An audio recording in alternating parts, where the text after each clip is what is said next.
Hey guys, I wanted to use this time to dive a bit deeper into the why of KTLEO, the why I'm doing what I'm doing, why I'm using this as a platform for healthy recipes and fitness workouts and just like clean eating tips and kitchen tricks, etc., and really a bit more about my past and my path and kind of what I've struggled with and why I genuinely care about helping other people see that being healthy and like living healthy can truly change your life and can be unique and fun, etc. So I want to first start out by saying that the clean effects of eating can go way beyond just the like being skinnier, being more toned, looking like every fitness influencer you see that you're scrolling through right now or after you watch this video.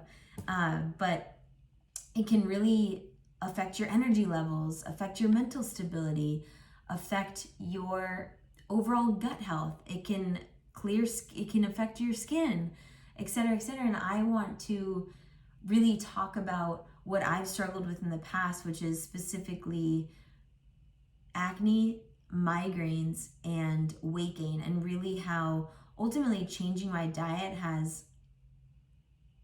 literally cured all three of those. And while I obviously still have a lot to learn, I just want to kind of make it like relatable and that it is extremely possible to like learn about your own body and really what works for you. So I want to make it clear that I did not always understand or even believe the profound effects that clean eating had. So I started to dip my toes into this health and wellness ecosystem later in college and then a little bit after college. And I really wanted to learn a bit more and immerse myself in the health and wellness realm when I realized that yo-yo dieting was not for me. And by yo-yo dieting, I'm referring to the eating habits of probably like 92% of America, or the world maybe even,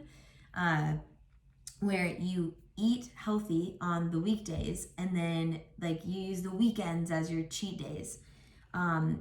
In full transparency, there are two things that come to mind that are very wrong with that. One, when you eat clean on the weekdays and then go balls to the wall on the weekends, you essentially are pocketing foods into like good and bad, which is not the way to go. And secondly, you're not going to see results because it's from what I've learned, it's that you just have to consistently show up, and it's really not about just limiting yourself on the weekdays and then going balls to the wall on the weekends, because you're so restrictive on the weekdays, you then start to crave what you're not giving yourself on the weekends. So, for example, when I would eat healthy and work out on the weekdays, I would eat like dressingless salads and like chicken breasts, and in the morning I would have like a rice cake with like half a tablespoon of peanut butter, because God forbid a full serving of peanut butter is like 190 calories, and I can't eat 190 calories because I'm trying to eat low cal on the weekends. But maybe on the weekend I'll eat it because like it's my cheat day. And so I was extremely restrictive, and I would do like 40 to 60 minutes on the elliptical and then like maybe an ab circuit. And I would be like, oh, okay, like the elliptical says that I burn like 490 calories, like I'm good. And then on the weekends, I would drink a ton. I would order pizza midday, eat the full thing, eat 2 to 3 Snickers bars. At 2 or 3 a.m. I would eat like McDonald's breakfast sandwiches and be like, oh, well, I gotta pack all this bad food in now because then Monday starts the clean eating again. And then I would essentially wake up on Monday with this horrible, gross sense of like self-loathing because I allowed myself to eat all of this bad food. And I would then just feel bad about doing it. So then I would basically punish myself by eating boring, like dressingless salads on the weekdays. And like, as I mentioned prior to this, because I was so limiting on the weekdays, and would categorize foods as good, and by good back then it was like spinach, chicken, and like maybe some like a bowl of fruit, which obviously are still good, but then I would deem, like avocados and peanut butter and like all of these like high calorie or high fat or carby foods as bad, that I would try and shovel into my mouth on the weekends because those were my cheat days. I really didn't know what a balanced plate looked like, or what like real exercise was. And essentially I really struggled with, one, like a steady weight that I wasn't happy with. I wasn't sure why I wasn't seeing results with my weight. I would always complain about like, oh, my arms are flabby, I have like such a lower stomach poof, and like my thighs are huge, whatever. Like I have like chubby cheeks, and like while obviously everyone struggles still with finding that goal weight, like back then I was like blaming on everything else. Like I would eat the lettuce, for example, in the cafeteria, and I'd be like, oh, well, they're just putting fat in their spinach, because like there's no way I could be gaining weight from just eating this lettuce and this spinach that's in the cafeteria. Like it must be just like how they're preparing their food. Like it can't be my choices. I struggled with debilitating migraines and like cystic acne. So to dive a bit deeper into those, since I can remember, like starting age 12 or 13, I had horrible cystic acne all over my face, and I tried every oral supplement I could. I tried Proactive, I tried every topical treatment known to man, and I'm sure I probably sent my parents into a spiral of debt based off of all of the like medications I tried. And I'm sure their insurance company was like, how many adolescent children do you have? Because they're sure as hell it can't be just like one girl trying to solve her acne problems. But literally I tried everything that my dermatologist told me. Every ad I was ever shown, I'm like, Mom, I gotta try this. Like I need to get rid of this acne. I would cry myself to sleep because I was, so ashamed that I had to wear makeup all the time, and I would talk with my hand over my face because I was like, well, I don't want people to see this. And then I would cake on, we've all been here, but I would cake on concealer that literally didn't even match the skin tone of my face. Then I would have this like beautiful line of concealer. Like it was just an overall bad time. And another thing I really struggled with was migraines. And obviously, while like college and post-college can be somewhat stressful, and stress is obviously a trigger of migraines, it really extended beyond just that. And I got such bad migraines that I would puke for hours. I couldn't leave a dark room. I would miss classes. I just like felt obviously horrible. I had to miss like certain social interactions, and it really, both the acne and the migraines were turning me into this person that I didn't want to be, and that I really wasn't. And I was very like anxious and kind of like insecure, and I obviously didn't want to be that person. And I was insecure about my weight, and I was like, well, I'm doing 60 minutes on the elliptical and I'm doing these ab circuits, like why aren't my abs popping out, blah blah blah. So it really was, it has taken me so long to really grasp, it has taken me mentally so long to grasp the true effects of clean eating. But literally I can confidently say that ever since I've changed my diet, I have had,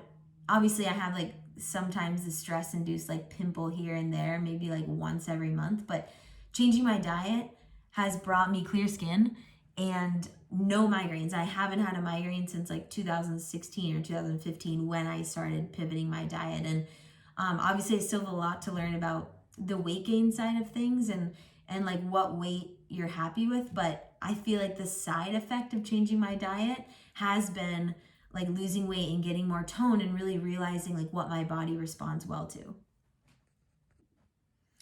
So after I started to really consciously hone in on the fact that I wanted to not have cystic acne anymore, didn't want to have migraines, wanted to genuinely maintain a weight that I was stoked with and not have to punish myself, I really wanted to like stopped taking Tums after every meal on the weekends because I was perpetually bloated, or have to pop Advil because I had horrible migraines. So I started to really do research and experiment on what a balanced plate looks like, and that carbs and fat were not the enemy, and in fact they basically fuel the body to perform, whether that's like during a workout or even just like wake up in the morning or feel energized, and that inexplicable sense of invincibility that is almost like a drug. You crave it. And I started to, as I researched, whether it was like on Pinterest or didn't have Instagram at the time, I don't believe, but just like research healthy recipes and then build a grocery list from there, so that like when I went to the grocery store, I knew what I needed. I knew what meals I was going to make or experiment with, and like basically started to experiment what was agreeable with my stomach and what foods I really loved. And I kind of realized that for me, the solution is like variety. And so like just adding variety to your plate. So essentially what I've kind of realized works for me is like bowling it, what I'm going to call it, BOWL.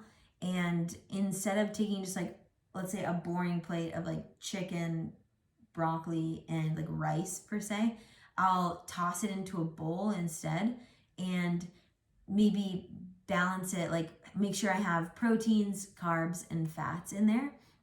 And so by protein, I mean whether it's like chicken or ahi tuna or shrimp or chickpeas, garbanzo beans. And then I'll toss in some carbs, which is everything from whether it's cauliflower rice or sweet potato or broccoli or red pepper. I'll toss that in there and then ensure I have a healthy fat in there. So that's anything from like a hard-boiled egg to avocado. Salmon is also high fat, so good for you, and also a source of protein. So it's kind of just really realizing what works for your body. And I really want to use KTLEO, this platform, as like an outlet for me to show you what I've learned. And for me, I'm like honored to have been this pioneer of sorts of like what has worked, because I have struggled with horrible acne, and now I have, and like blotchy skin and oily skin, and just like feeling so insecure about my physical appearance. And obviously we all have a lot to learn. Like I still struggle some days. I'm like, oh my gosh, like my face looks so red, whatever. But I no longer have acne. I don't have migraines at all. And I feel like these physiological changes that I've realized after having changed my diet have not only affected my acne and my migraines, but also have really benefited me on the weight side. And I've realized like what kind of makes me more toned, and like strong is like being strong, not skinny, is really the key. And really honing in on like what works for you. And like I just truly want to express that clean eating can bring about so much more than just the skinny part or the being toned part, but rather it really does affect your life. And hungry and just feel like eating popcorn, or feel like eating, alone in on the fact that I am honored to have been a pioneer in learning what works and what does not. And like you listening to me and allowing me to share what I've learned and give you these tips and give you these tricks and see if they work for you, and really being there as a resource for you to like soundboard and bounce ideas off of. And I just cannot wait for you to start your journey as well. And in the least like preach you, that was super weird of me to say, but I'm just really stoked, and I genuinely want everyone to see that being healthy can be fun and unique and experimental and really personal, honestly. And yeah, thanks so much for listening.